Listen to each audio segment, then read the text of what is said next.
ओम नमः शिवाय। हर हर महादेव।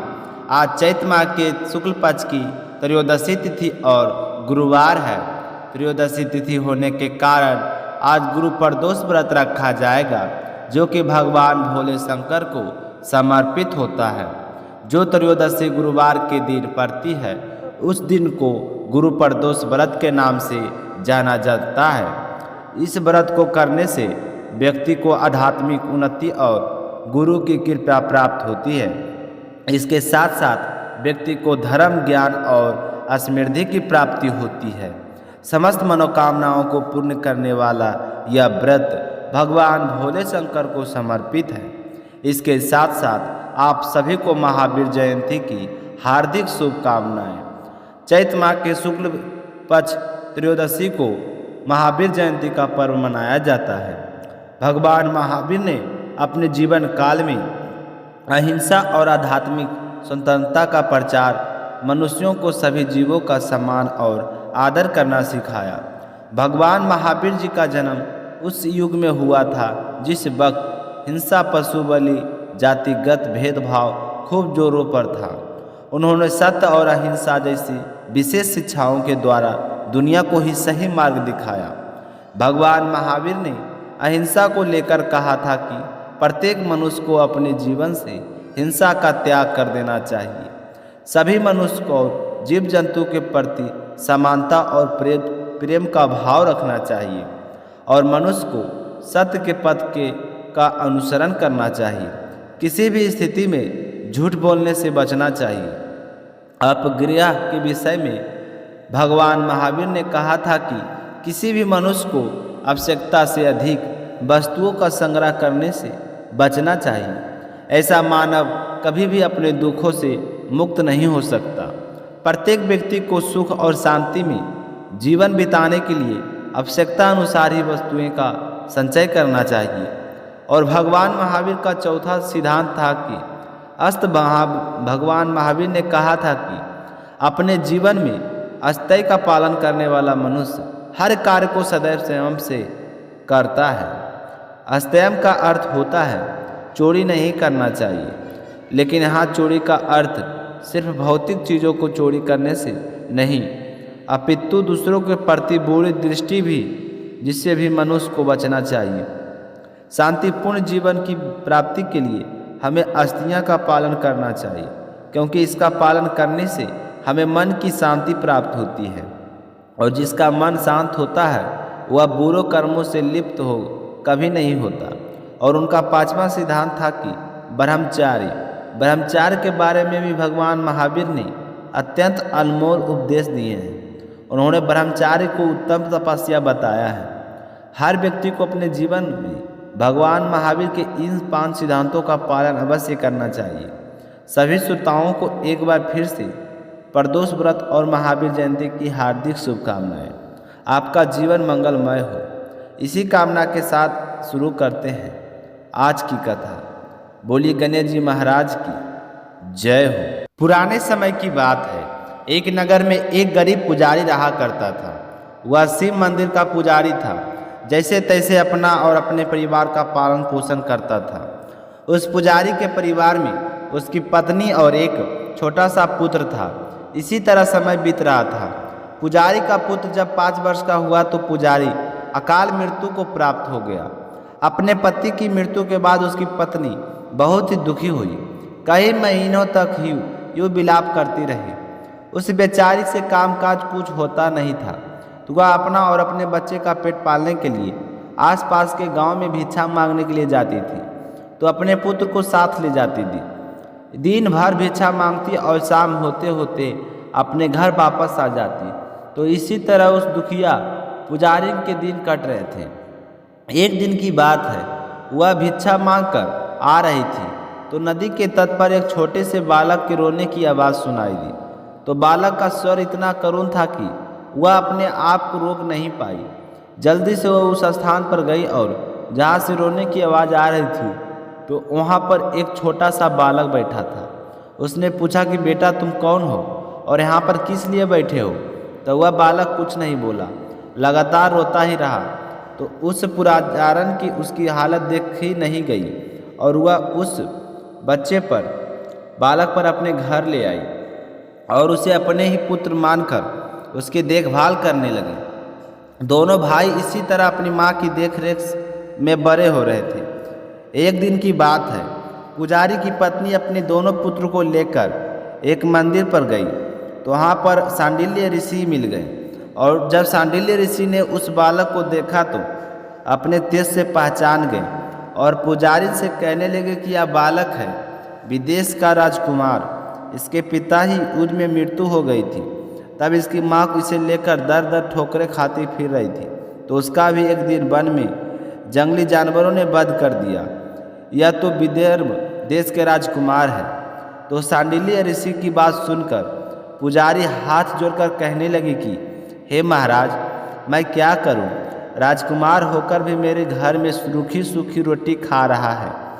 मैं तो भिक्षा मांगकर अपना और इन दोनों बच्चे का पालन पोषण करती हूँ। मैं तो दीन गरीब हूँ। मेरे पति की मृत्यु हुए सालों बीत गए हैं, तभी से मैं भिक्षा मांगकर ही गुजर बसर करती हूँ। अगर आप हमारी गरीबी को दूर करने का कोई उपाय बताएं तो आपकी बड़ी कृपा होगी। तो उस पुजारी के दीन वचन सुनकर सांडिल्य ऋषि को उन पर दया आ गई। तो सांडिल्य ऋषि कहने लगे कि अगर तुम प्रदोष व्रत करो तो तुम्हारी यह गरीबी दूर हो सकती है। तो गरीबी दूर करने का उपाय सुनकर पुजारी का मुख पर चमक आ गई और वह हाथ जोड़कर कहने लगी कि महाराज, मुझे प्रदोष व्रत की सारी विधि और कथा बताइए। मैं अज्ञानी उसके बारे में कुछ भी नहीं जानती। आपकी बात सुनकर मुझे लगता है कि प्रदोष व्रत करने से अवश्य ही हमारी गरीबी दूर हो जाएगी। तो इस तरह वह पुजारी सांडिल्य ऋषि के से प्रदोष व्रत का सारा विधान जानकर उन्हें प्रणाम करके घर आ गई और फिर प्रदोष व्रत आने पर अपने दोनों पुत्रों को साथ प्रदोष व्रत रखने लगी। इस तरह कई महीनों बीत गए। एक बार फिर दोनों बालक वन में घूम रहे थे, तभी वहाँ पर गंधर्व कन्याएं आई और वे कीड़ा करने लगी। तो उन्हें देखकर पुजारी का बेटा घर आ गया, लेकिन राजकुमार उन्हें देखकर वहीं पर रुक गया। उन्हीं गंधर्व कन्याओं में एक कन्या थी जिसका नाम था अंशुमति। अंशुमति राजकुमार को देखते ही उस पर मोहित हो गई और राजकुमार भी अंशुमति की तरफ आकर्षित हुआ। तो दोनों ने काफ़ी देर तक बातचीत की। फिर अंशुमति ने भी अपनी सखियों के साथ चली गई। राजकुमार भी घर आ गया। उधर राजकुमारी ने घर जाकर अपने माता पिता को राजकुमार के बारे में बताया। तो दूसरे दिन राजकुमार फिर उसी जगह पहुंचा। तो अंशुमति भी अपने माता पिता को लेकर वहां पर आई हुई थी। तो राजकुमार को देखते ही अंशुमति ने अपना माता पिता को उस राजकुमार से मिलाया। तो राजकुमार को देखते ही अंशुमति के पिताजी ने उसे पहचान लिया और कहने लगे, बेटा आप तो विदर्भ नगर के राजकुमार हो, आपका नाम तो धर्मगुप्त है। तो यहाँ सुनकर राजकुमार की खुशी का कोई ठिकाना नहीं रहा कि उसने बचपन से जानने वाला आज कोई मिल गया है। तो उसकी आंखों में खुशी के आंसू आ गए। तो अंशुमति के पिता ने उसे गले लगाते हुए कहा कि बेटा तुम मुझे पसंद हो और मैं अपनी राजकुमारी अंशुमति का विवाह तुमसे करना चाहता हूँ। अब तुम बताओ तुम्हारी क्या मर्जी है। तो राजकुमार ने स्वीकृत दे दी कि फिर सुमुहूर्त देखकर दोनों का विवाह संपन्न हुआ। बाद में राजकुमार ने गंधर्व का विशाल सेना के साथ विदर्भ पर हमला किया और घमासान युद्ध करके वहां पर विजय प्राप्त कर ली और फिर अपनी माँ, भाई और पत्नी को लेकर महल में सुखपूर्वक रहकर राज्य करने लगा। तो एक दिन अंशुमति राजकुमार से पूछने लगी कि इन सब बातों के पीछे क्या कारण है कि आप इतने छोटे से थे तब आपको राज से बाहर कर दिया गया था। आपके माता पिता की मृत्यु हो गई थी और फिर यह चमत्कार कैसे हुआ। तो अंशुमति की बात सुनकर राजकुमार ने अपने जीवन की सारी कठिनाइयाँ और परेशानियाँ बताते हुए यह भी बताया कि मैंने प्रदोष व्रत किया था। तो प्रदोष व्रत का महत्व बताते हुए राजकुमार ने कहा कि प्रदोष व्रत का फल तुम्हारे सामने है। यह कहकर भोले शंकर का धन्यवाद करने लगा। फिर पूरे राज में ढिंढोरा पिटवाया कि हर स्त्री पुरुष प्रदोष व्रत रखकर भगवान भोले शंकर की पूजा अर्चना श्रद्धा भाव से करे। कहते हैं कि उसी दिन से प्रदोष व्रत की प्रतिष्ठा और महत्व बढ़ गया। मान्यता के अनुसार लोग यह व्रत करने लगे। कई जगहों पर अपनी श्रद्धा के अनुसार स्त्री पुरुष दोनों ही यह व्रत करते हैं। इस व्रत को करने से मनुष्य के सभी कष्ट और पाप नष्ट होते हैं और अभीष्ट फलों की प्राप्ति होती है। तो इस तरह प्रदोष व्रत करने से पुजारी और उसके बेटे की गरीबी दूर हो गई और राजकुमार को अपना खोया हुआ राज मिल गया। हे भोले शंकर, जो भी ये शिव भक्त प्रदोष व्रत रखकर आपकी इस कथा को सुनाए, हुंकार भरे, उसकी सारी मनोकामनाएं को पूर्ण करना। बोलिए शिव गौरी गणेश कार्तिकेय की जय हो। बोलिए श्री हरि विष्णु भगवान के अनंत स्वरूपों की जय हो। अब सुनेंगे गणेश गजानंद की कहानी। एक समय की बात है, एक छोटा सा लड़का अपनी दादी से हमेशा गणेश जी की कहानियाँ सुनता था। उसकी माँ गणेश जी की परम भक्त थी, तो कहानी सुनते सुनते उसे लगा कि क्यों ना मैं भी गणेश जी से मिलकर आऊँ, और हमारे घर में इतनी गरीबी है, दरिद्रता है, तो गणेश जी से मिलूँगा तो सबके बारे में बताऊँगा, फिर मैं भी धनवान हो जाऊँगा। तो यह सोचकर घर छोड़कर निकल गया। चलते चलते वह घने जंगल में पहुँच गया। तो गणेश जी भगवान सोचने लगे कि इसने तो मेरे नाम से घर छोड़ा है, अगर इसे घर नहीं भेजा तो इस जंगल में तो शेर वगैरह रहते हैं, वह इसे खा जाएंगे और मुझे इस कलयुग में कौन मानेगा। तो यह सोचकर विनायक जी ने बुरे ब्राह्मण का भेष धारण किया और उस लड़के के सामने आए और बोले कि बेटा तू कहाँ जा रहा है। तो वह कहने लगा कि बाबा मैं गणेश जी से मिलने जा रहा हूँ, आपको पता है गणेश जी कितने चमत्कार करते हैं।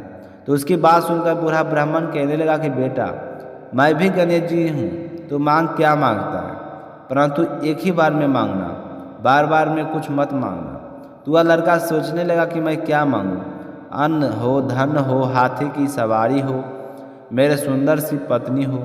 यह सोचते हुए चुपचाप बैठा रहा। तो गणेश जी तो अंतर्यामी थे, वह सब कुछ समझ गए। वह उस लड़के से कहने लगे कि बेटा तुमने तो एक बार में सब कुछ मांग लिया, जैसा तुमने मांगा है वैसा ही सब कुछ मिल जाएगा। अब तुम ऐसा करो कि अपने घर जाओ और तुम्हारी दादी, तुम्हारे माँ बाप तुम्हारा इंतज़ार कर रहे हैं। तो आशीर्वाद पाकर वह लड़का खुशी खुशी घर आ गया।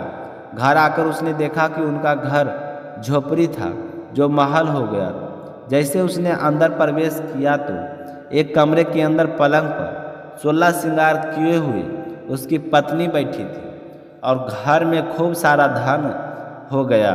तो वह जोर जोर से अपनी दादी और दादी से कहने लगा कि देखो माँ, देखो दादी, मैं कितना धन लेकर आया हूँ। यह सब कुछ गणेश जी भगवान ने दिया है, वह मुझे जंगल में मिले थे। तो यह सुनकर उसके माँ, बाबूजी और दादी माँ बहुत ही खुश हुए।